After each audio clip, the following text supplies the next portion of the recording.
एक लड़की थी, बहुत ही खूबसूरत। जितनी वो सुंदर थी उतनी ही ईमानदार। न किसी से झूठ बोलना, न फालतू की बातें करना, बस अपने काम से काम। उसी क्लास में एक लड़का था। वो मन ही मन उससे प्यार करता था। लड़का अक्सर उसके छोटे मोटे काम कर दिया करता था।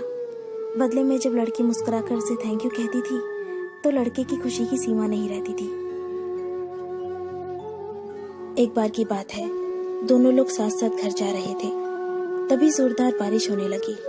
दोनों ने एक पेड़ के नीचे शरण ली। पेड़ बहुत छोटा था, बूंद छन छन कर उससे नीचे आ रही थी। ऐसे में बारिश से बचने के लिए दोनों एक दूसरे के बेहद करीब आ गए। लड़की को इतने करीब पाकर लड़का अपने जज्बातों पर काबू न कर सका। उसने लड़की को प्रपोज कर दिया। लड़की भी मन ही मन चाहती थी उसे, इसलिए वो भी राजी हो गई और इस तरह दोनों का प्यार परवान चढ़ने लगा। एक बार की बात है, लड़की उसी पेड़ के नीचे लड़के का इंतजार कर रही थी। लड़का बहुत देर से आया। उसे देखकर लड़की नाराजगी से बोली, तुम इतनी देर से क्यों आए हो? मेरी तो जान ही निकल गई थी। ये सुनकर लड़का बोला, जाने मन, मैं तुमसे दूर कहाँ गया था? मैं तो तुम्हारे दिल में ही रहता हूँ। तुम्हें यकीन ना हो तो अपने दिल से पूछ लो।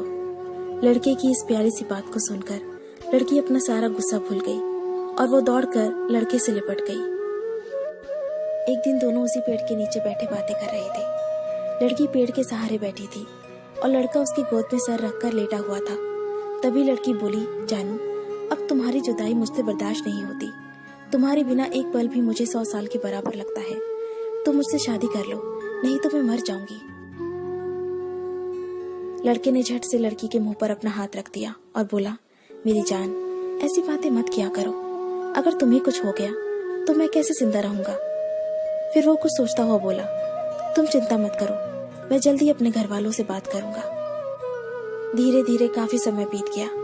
एक दिन की बात है, दोनों उसी पेड़ के नीचे बैठे हुए थे। उस समय लड़के का चेहरा बिल्कुल उतरा हुआ था। लड़की ने पूछा तो वो रुआसा होकर बोला, जान, मैंने अपने घर वालों को बहुत समझाया, पर वो हमारी शादी के लिए तैयार ही नहीं है। उन्होंने मेरी शादी कहीं और तय कर दी है।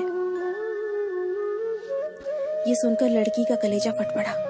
उसका मन हुआ कि वो जोर जोर से रोए, लेकिन उसने अपने जज्बात पर काबू पा लिया और बोली, मैं तुमसे सच्चा प्यार करती हूँ। मैं तुम्हें कभी भुला नहीं सकती। प्लीज मुझे माफ कर देना। लड़का धीरे से बोला, वैसे अगर तुम चाहो तो हम हमेशा अच्छे दोस्त बनकर रह सकते हैं। लड़की ये सुनकर जोर जोर से रोने लगी। लड़के ने उसे समझाया और फिर दोनों रोते रोते अपने अपने घर चले गए।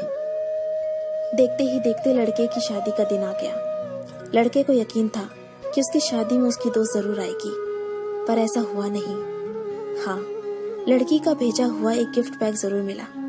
लड़के ने कांपते हाथों से उसे खोला और उसे देखते ही बेहोश हो गया। गिफ्ट पैक में और कुछ नहीं, खून से लथपथ लड़की का दिल रखा हुआ था और साथ ही में थी एक चिट्ठी जिसमें लिखा हुआ था, अरे पागल, अपना दिल तो ले जा, वरना अपनी पत्नी को क्या देगा। दोस्तों, किसी के लिए मोहब्बत टाइम पास होती है और किसी के लिए जिंदगी से बढ़कर। अगर किसी से मोहब्बत करना तो उसे ताउम्र निभाना भी, वरना क्या पता आपका हाल भी ऐसा ही हो जाए जो उस दिन के बाद नहीं जी सका, नहीं मर सका। उसकी सारी जिंदगी पछतावे और अफसोस में घुट घुट कर कटती रही। अगर आपको ये स्टोरी पसंद आई तो इसे लाइक